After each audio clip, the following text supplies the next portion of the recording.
यही है वो यूनियन कार्बाइड फैक्ट्री। देखिए, इसी के कचरे को, यहाँ से जहरीले कचरे को हटाने की कार्रवाई सरकार द्वारा की जा रही है।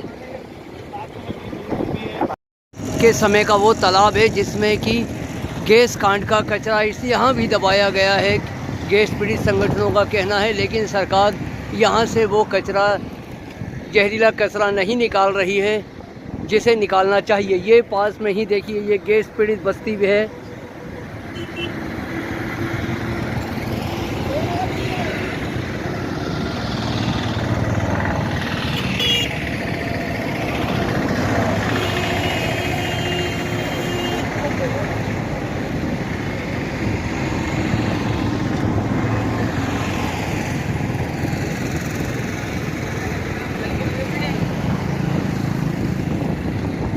ये तालाब आप देख सकते हैं।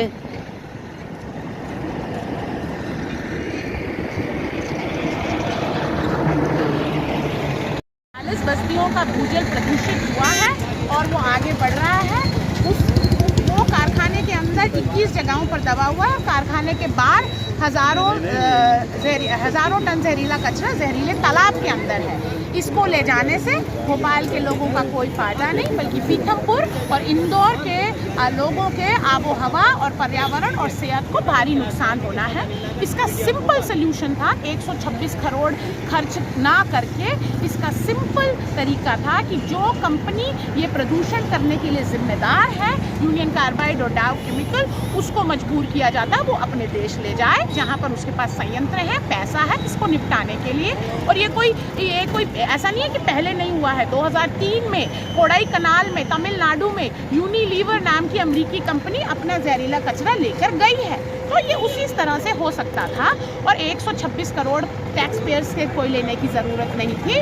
पर कम से कम अब ये आशा करते हैं कि जब 1% कचरा का निष्पादन कर लेंगे तो जो बाकी हजारों टन कचरा पड़ा है उसके बारे में बात करेंगे, ताकि और नए लोग इस जहर की गिरफ्त में ना।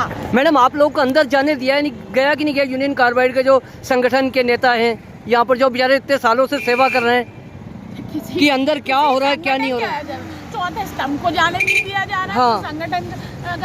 संगठनों को नहीं जाने दिया जा रहा, किसी को भी नहीं जाने दिया जा रहा। इसको ऐसे टॉप सीक्रेट बना के रखा है जैसे ये भारतीय सुरक्षा या बॉर्डर का कोई विषय हो। और ये इस तरह का जो रिस्पॉन्स है वो कहीं से भी कॉन्फिडेंस इंस्टिल नहीं करता है सरकार के अंदर कि कुछ अच्छा हो रहा है अंदर। मैम, ऐसा बता रहे हैं जो कचरा ले जा रहे हैं वो केवल 2% है, बाकी जो आसपास की जो सॉइल है वो करीब 98% जो पूरा है।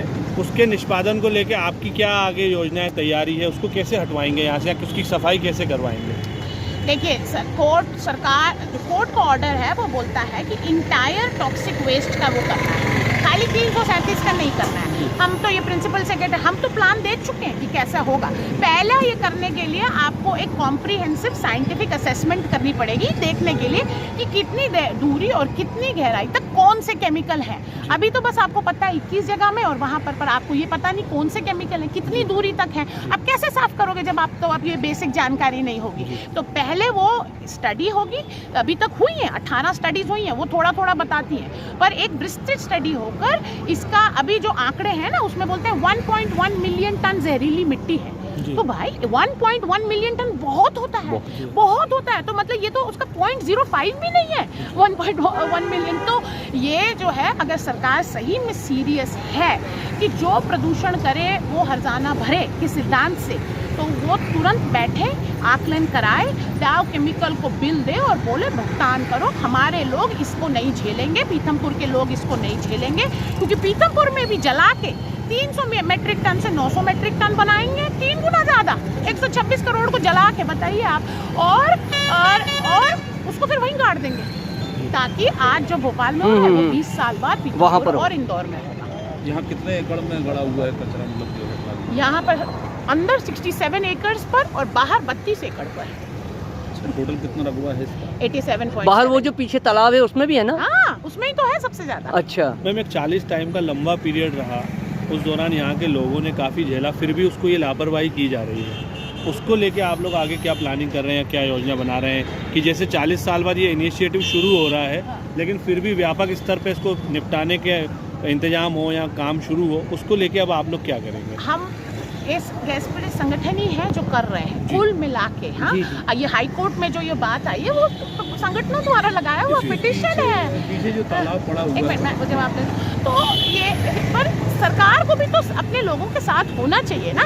यहाँ पर हम देखते हैं कि सरकार यूनियन कार्बाइड की तकनीक खरीदने के लिए तैयार है। इंडियन ऑयल कॉरपोरेशन नाम की जो हमारी देश की है उनसे, तो ये कैसे हो सकता है? एक समय में आप मांग रहे हो कि डाव पैसा दे ये सफाई के लिए, और आप उनसे हाथ मिला रहे हो यहाँ पर कि वो इन्वेस्टमेंट करें। ये दोहरे मापदंड तो उनको समझ में आ गए हैं कि सरकार डाव केमिकल और यूनियन कार्बाइड पे कुछ नहीं करेगी। बस तो यही बात हम सरकार से पूछ रहे हैं, और आपके माध्यम से हम पूछ रहे हैं कि सरकार से पूछिए कि भोपाल से उन्होंने क्या सीखा है।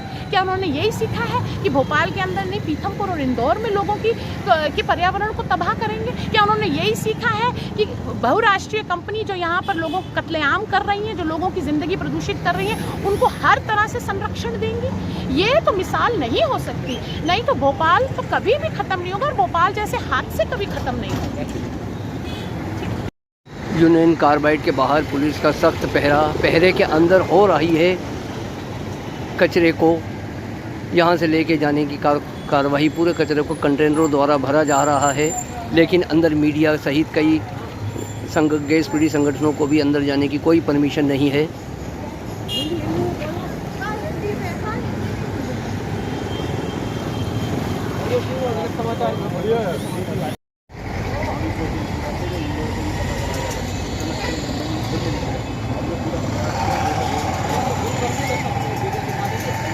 भोपाल यूनियन कार्बाइड की घटना को हुए आज 40 वर्ष हो गए हैं। 1984 में घटना हुई थी, उसके अंदर व्यापक जो कचरा यहाँ पर था, कार्बाइड का कचरा था, उस कचरे को यहाँ से निकालकर पीथमपुर भेजा जा रहा है। यहाँ भारी पुलिस बल तैनात है, अधिकारी वगैरह सब आ रहे हैं, बड़े बड़े कंटेनरों से इनको भेजा जाएगा।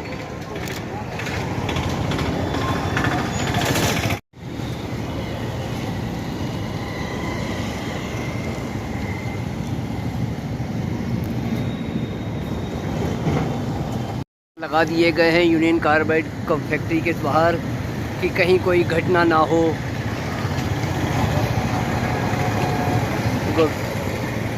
सिर्फ अधिकारियों और के लोगों को ही अंदर जाने दिया जा रहा है।